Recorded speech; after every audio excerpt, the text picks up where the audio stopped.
Hola, mi nombre es Alba Mar. Me pueden decir Alba. El canal se llama Serial. Estamos aquí para hablar de libros, algunos de ellos en español desde Puerto Rico. Hello, my name is Alba Mar. You may call me Alba. Channel name is Seriela. We're here to talk about books, some of them in Spanish from Puerto Rico.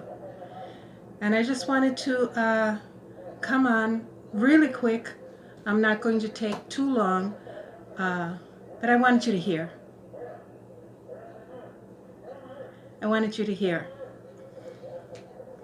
It's a little tough for me to maintain serenity while I'm being harangued in the name of God. Yeah. So that's why I put on my earphones most of the time during the day. It's a constant barrage, not just of preaching, but PSAs,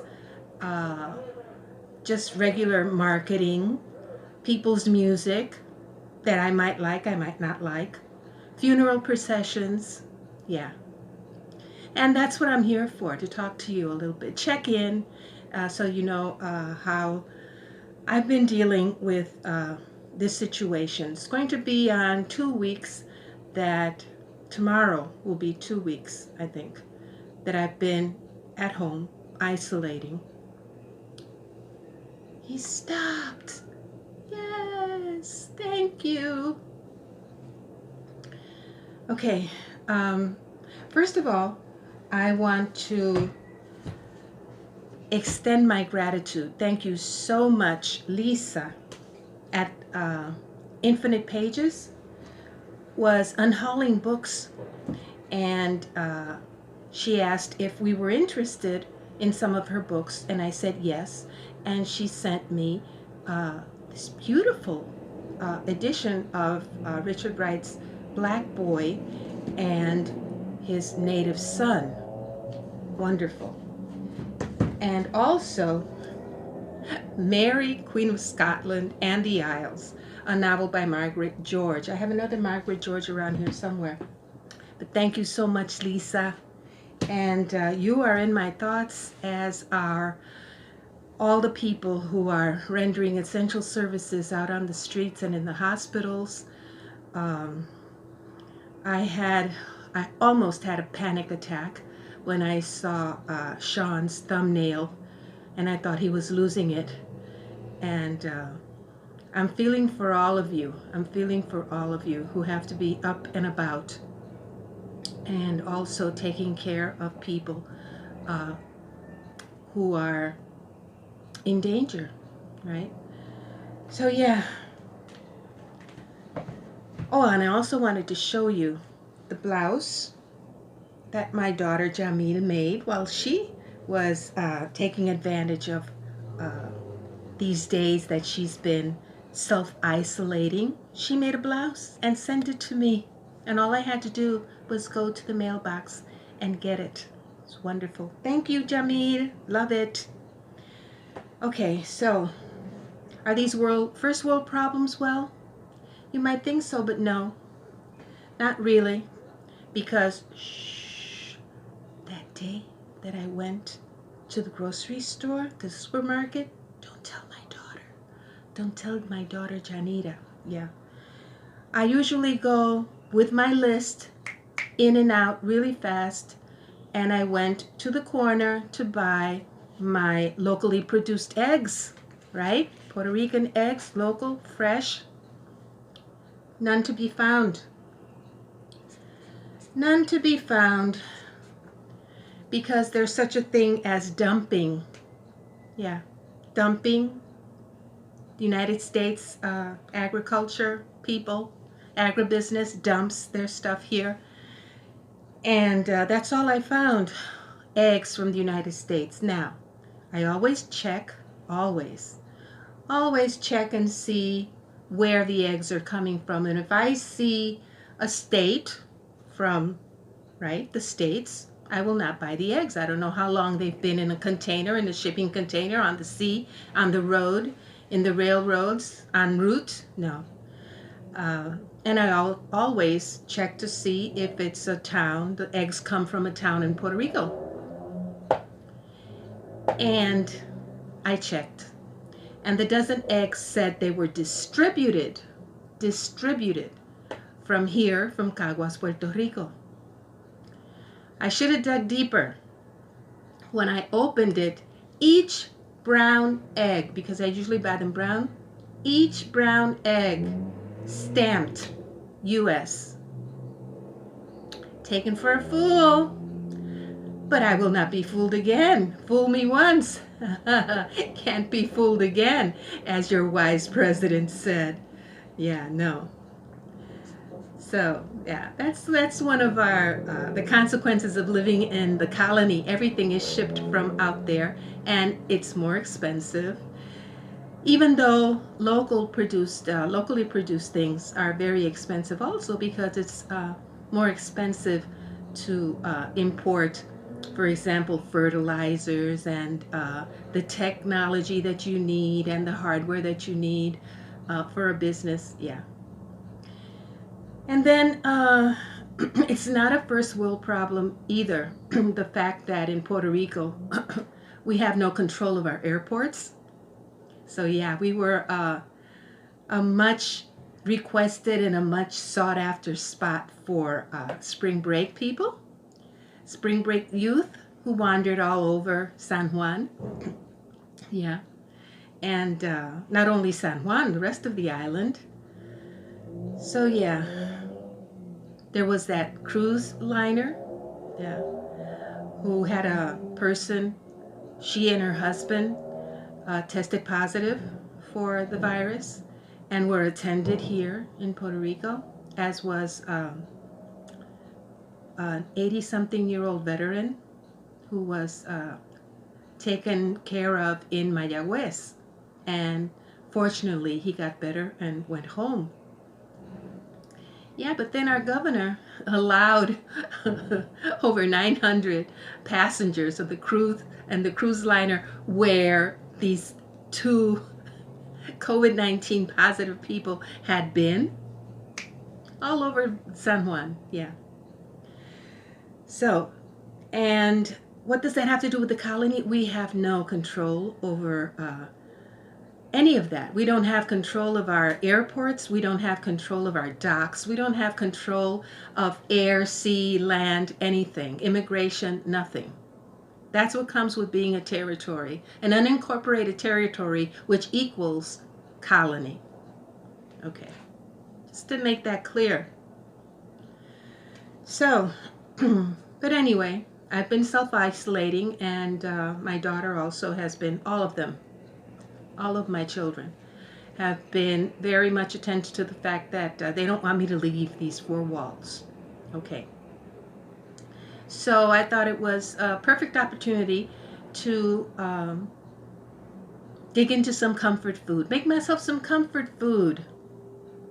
So I did. Last week I made myself some lentils. Lentils. It came out so good. Delicious. Lentils came out nice and creamy with the pumpkin that I put in, locally produced pumpkin.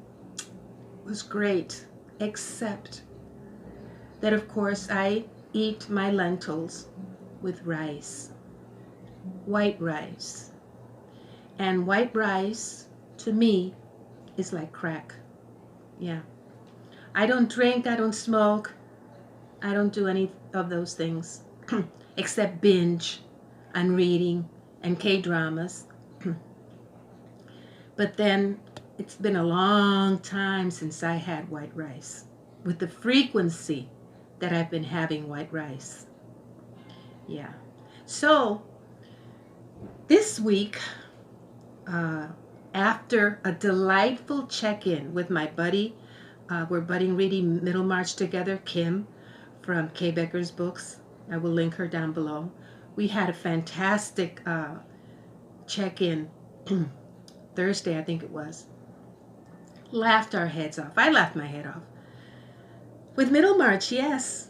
Yes. You won't believe it, but I do. I just delight in everything about Middlemarch. So I think, well, we did our check-in on Friday. I've been keeping up with the rest of my reading.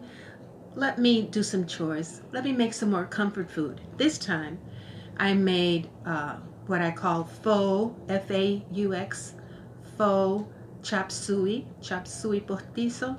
Yeah.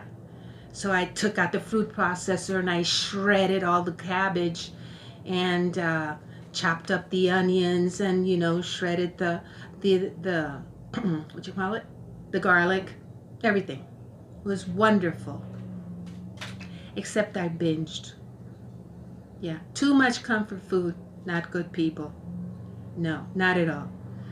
So that on Friday, after binging, gorging myself on white rice and chop suey, could do nothing else. I woke up with a stomach ache, of course, with a headache, and let's just leave it there. What other things happened? But I'm feeling better now. Yeah. And I learned my lesson. Too much comfort food is no comfort, people. No. Don't do it. Don't overdose on comfort food. Yeah. And so what did I do while I was feeling poorly? I overdosed also on COVID-19 videos and news reports, finding out the latest. No. Also not good. So what has been good? Like Greg said in his video that I was talking about last time, keeping up with routines. Keeping up with routines. And if I remember, I'll take a picture of the routines that I had to put up on my fridge so that I can keep it front and center so I don't get sidetracked and forget, because, yeah, I'm prone to doing that. What's been helping me with my routines also, if I'm going to be on YouTube, I might as well look up people who can help me be on my routines. And those are, and I will link them down below, even though it's a little cheesy with the rah, rah, rah, Diane from Denmark. Yeah, she's good with that. She's been posting even on weekends, which she doesn't usually do. And she's been posting on weekends since this began, since the self-isolation began. Then there's a young lady, young woman, young mother, and her channel is called The Secret Slob, who has also been right there, keeping on with the routines every day, every day, every day. And I just saw a very comforting and honest video by someone that I used to watch all the time, Budget Girl. Yeah, when I was keeping on a budget, yes, before BookTube. She has a lot of hints for people who have not been doing well, not been doing so well. So yeah, not that I've been doing badly, no, but I have to admit, I'm not all gung-ho about it. I'm not happy about it. I miss my grandchildren. I see my two grandsons every day, and my daughter. Haven't been able to do that.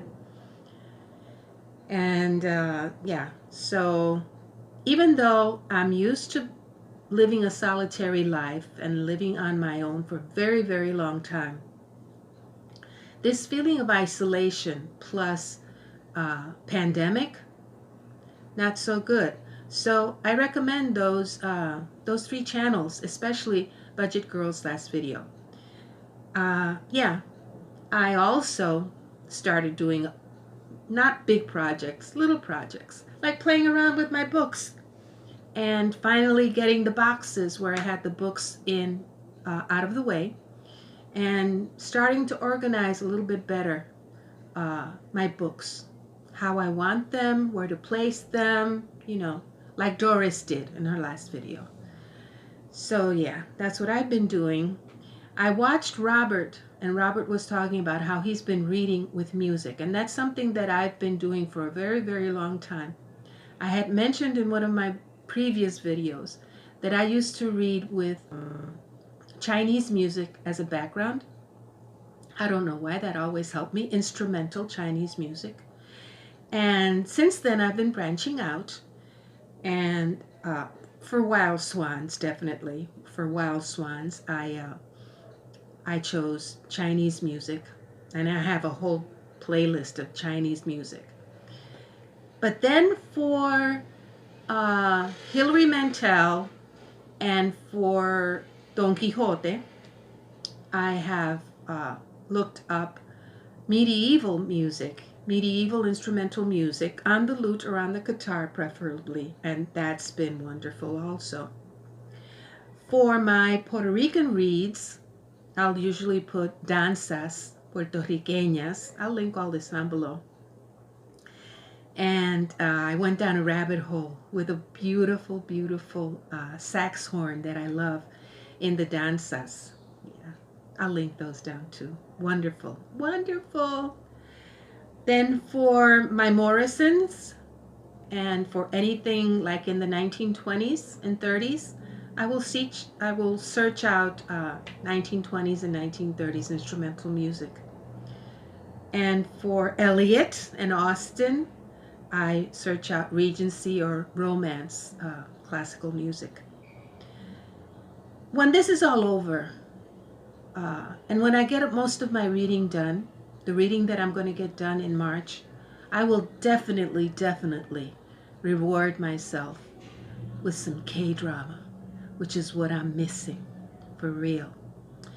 I've been checking in with Middlemarch, and Kim and I are planning on finishing it this weekend. This is all we have left. I was telling Kim how I revel at the way that Eliot describes some things and follows, for example, the ebb and flow of an argument, for example, and how she riffed. It was like jazz. It was like jazz. How she riffed with the 4 words, what can I do? and what those could mean depending on the intonation with which you used those 4 words. What can I do? What can I do? It was great. I can't find it now, but it's wonderful. When you read Middlemarch, I hope you find it. What can I do? And then I am in the second part of Don Quixote, laughing my head off. Cervantes can get very meta, you know, talking about the author, the author of this work, and the translator. He just complained about the translator of this book, of the second part of the book. It was a trip. El autor y el traductor. It's great. And I discovered that the poet that he meets, Don Diego's son, Don Diego is all heartbroken because his son has turned into a poet. He didn't want him to be a poet. He wanted him to be a lawyer or something, you know, something that brought in money, not like a poet. And when Don Quixote asked him to recite a poem, a glosa, it was a décima. It was a décima. I talked about a décima before. I'll link it. There's the pie forzado. The 4 lines right there that are supposed to be used at the end of each décima. At the end of each estrofa. I don't know what it says. I'll look it up. So yeah, and I'm still reading everything else that I told you about the other time. So that's it. No more time, people. Take care. Let's not lose hope or faith, right? I know it's rough, but I think we can do it. Cuídense mucho, mi gente. No perdamos la fe ni la esperanza. Cuídense mucho. Sigan leyendo. Adiós.